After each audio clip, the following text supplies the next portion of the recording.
Isang napakagandang araw na naman ang bumungad sa amin dito sa Pilipinas. Alas 7 pa nga ng umaga, nagising na kami at nagready na. Lilipad kasi kami, lilipad na naman.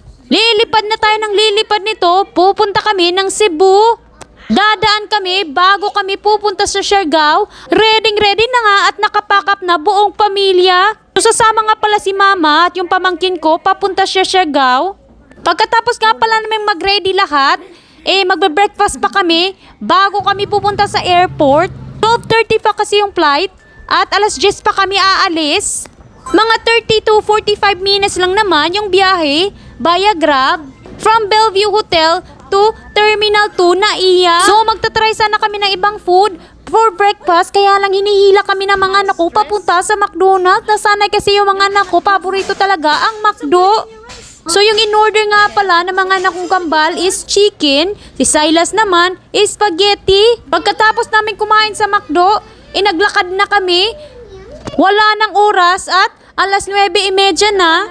Aalis na, pupunta na sa airport. Baka malate pa kami mahuli sa biyahe. So meron nga palang kumuha ng mga luggage namin. Napakabait talaga ng mga staff sa The Bellevue Hotel Manila. Maraming salamat. Super paspas din yung check-out namin. Mga 10 minutes lang ata. Nag-book nga pala ako ng Grab kasama yung pamangkin ko, si Mr. Raman at si Mama.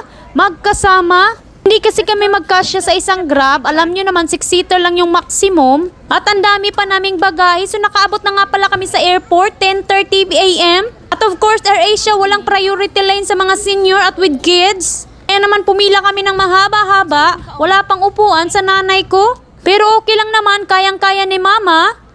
Pagdating nga pala namin sa boarding gates is na-delayed naman yung flight for 30 minutes. Pagkasapit ng alauna, finally nag-boarding na rin.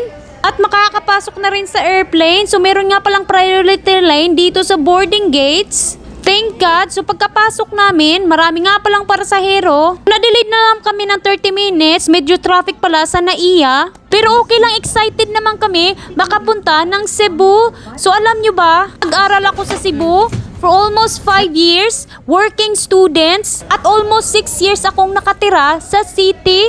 Last time ata akong nakapunta dito is 2017 kasama si Mister. Nag-tour kami papunta sa Bantayan. Marami din akong naging kaibigan sa Cebu at marami ding good and bad memories of course. Pagka-landing namin, kinuha agad namin yung aming bagahe. Finally, dito na kami sa Mactan International Airport. Napakaganda nga pala at ang dami talagang binibentang foods. So napakaganda talaga sa pakiramdam na makabalik ka sa lugar kung saan ka nakatira noon. So meron nga pala silang van outside sa Mactan International Airport. Nag-rent lang kami. 1,300 pesos papunta sa Crown Regency Hotel kung saan kami nagsistay. So hindi naman masyadong malala yung traffic pagpunta namin dito sa Cebu City. Nakatulog nga pala yung mga anak ko at pagod na pagod. After namin makapag-check-in is nakapasok na agad kami. Dito na kami sa aming hotel room. Meron nga palang separate room si mama at saka yung pamangkin ko. Hindi kasi kami magkasya at 2 double beds lang yung higaan sa aming per room. So maganda naman yung room namin. May air condition, may tubig. Kaya lang hindi nag-work yung hot water nila. Kaya naman yung mga anak ko hindi talaga nakaligo. Hindi kasi sinasanay na maligo na walang hot water. Ako sanay na sanay ako. Pagkatapos nga pala is bumaba kami sa supermarket. Bibili kami ng mga tubig at mga gamitin namin. Yung mga anak ko nga pala is sinisimot nila.